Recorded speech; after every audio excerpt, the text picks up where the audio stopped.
Benteng gaib berikutnya yaitu surat Al-Baqarah ayat 255 atau yang sering disebut dengan ayat kursi. A'udzubillahi minasyaitonirrajim. Allahu la ilaha illa huwal hayyul qayyum. La ta'khudhuhu sinatun wa la nawm. Lahu ma fis samawati wa ma fil ard. Ma dhal ladzi yashfa'u 'indahu illa bi'idhnihi.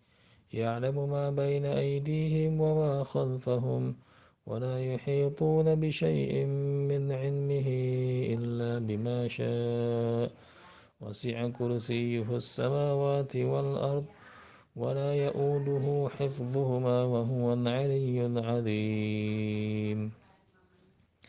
Ayat kursi ini kita bacakan di beberapa waktu, bisa digunakan juga untuk amalan perisai gaib atau benteng gaib.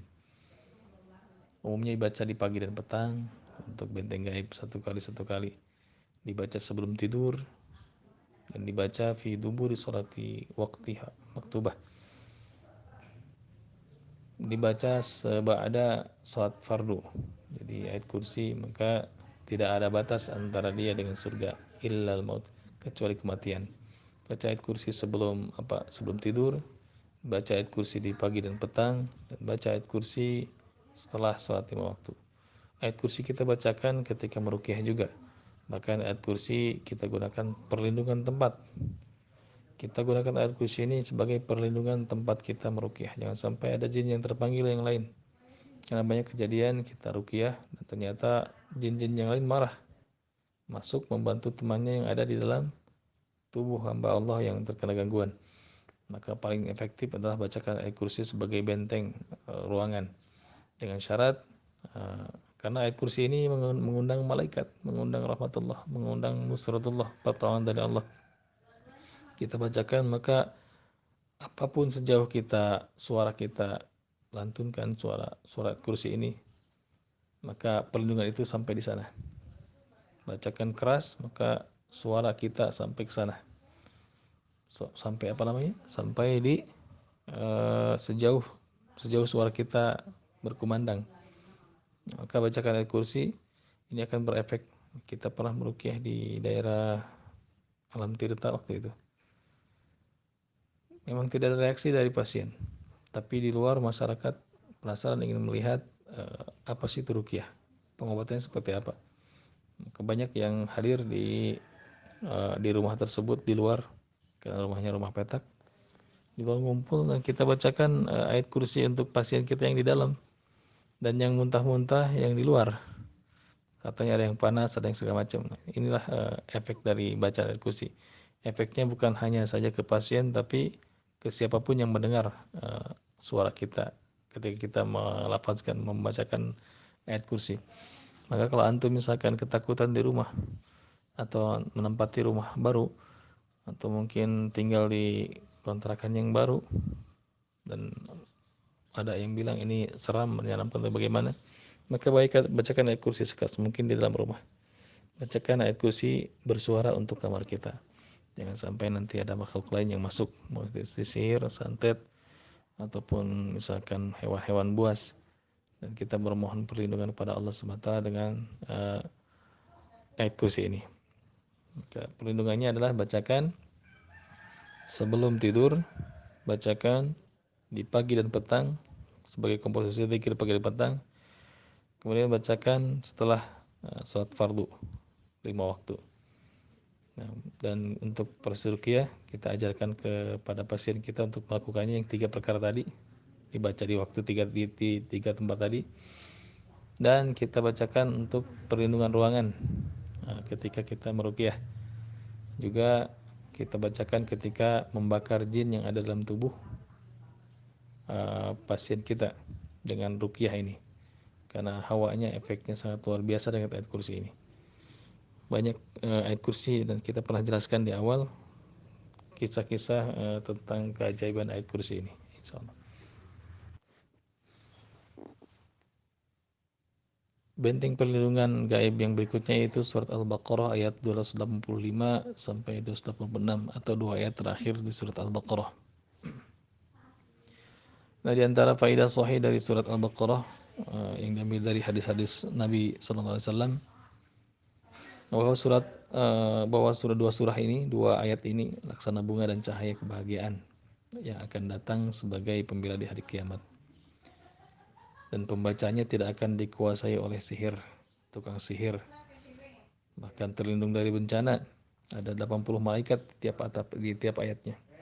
Mengobati orang gila, setan lari karena ketika dibacakan pusaka arsy ini. Ini dikenal dengan sebutan pusaka arsy dan ditulis 2000 tahun sebelum penciptaan langit dan bumi. Selain itu di dalamnya juga ada 10 ayat ruqyah yang berfungsi sebagai perlindungan dari dan anti sihir di surat Al-Baqarah maksudnya. Jadi salah satunya adalah di dua ayat terakhir ini. Nabi dikabarkan dengan kabar gembira hadiah dari Allah Subhanahu wa taala akan keagungan dua ayat terakhir surat Al-Baqarah ini. Jadi lillahi ma fis samawati juga boleh. Tapi yang afdal yang disabdakan Nabi amana rasul bima unzila ilaihi mir rabbih wal mu'minun kullun amana billahi wa malaikatihi wa kutubihi wa rusulihi la nufarriqu baina ahadin min rusulihi wa qalu sami'na wa ata'na ghufranaka rabbana wa ilaikal masir. Mau dari lillahi ma fis samawati wa ma fil ard boleh, atau mau dari amana rasul juga boleh. Insyaallah.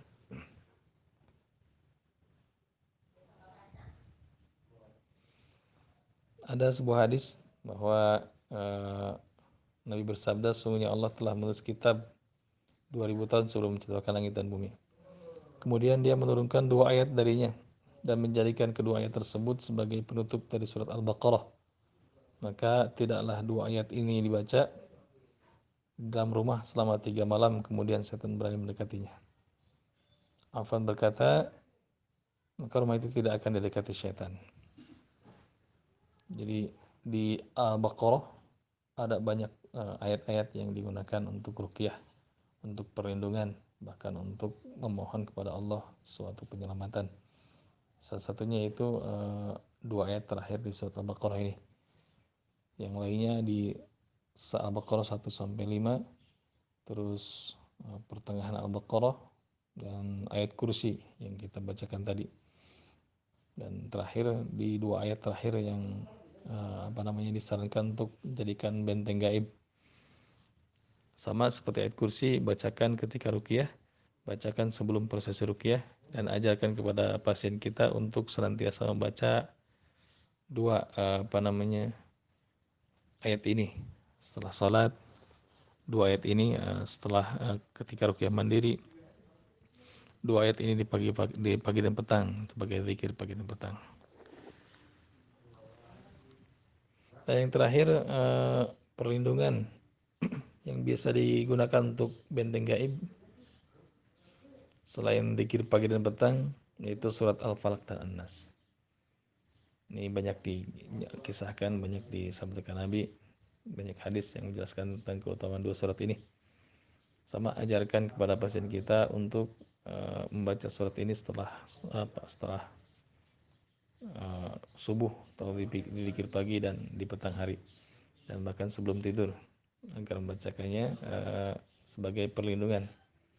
Ini baca 3 kali kalau misalkan pagi sunnahnya, dan kalau sore sama juga 3 kali surat Al-Falaq dan surat An-Nas. Karena barang siapa yang mengucapkannya 3 kali masing-masing, Al-Falaq 3 kali, An-Nas 3 kali, maka segala sesuatu akan dicukupkan untuknya, sebagaimana disabdakan Nabi dalam hadis riwayat Abu Daud nomor 5082, juga hadis Tirmidzi nomor 3575. Dan yang terakhir adalah zikir pagi di petang, dan sempurnakan dengan surat Al-Kahfi 1 sampai 10. Ini ada benteng-benteng gaib yang kita biasa sarankan untuk pasien-pasien kita. Karena ada hadis Nabi, man hafidha 10 ayatin min awali surat Al-Kahfi usima minad dajjal. Barang siapa yang menghafal ayat pertama, 10 ayat pertama dari surat Al-Kahfi, maka dia akan terlindung dari Dajjal. Siapa Dajjal?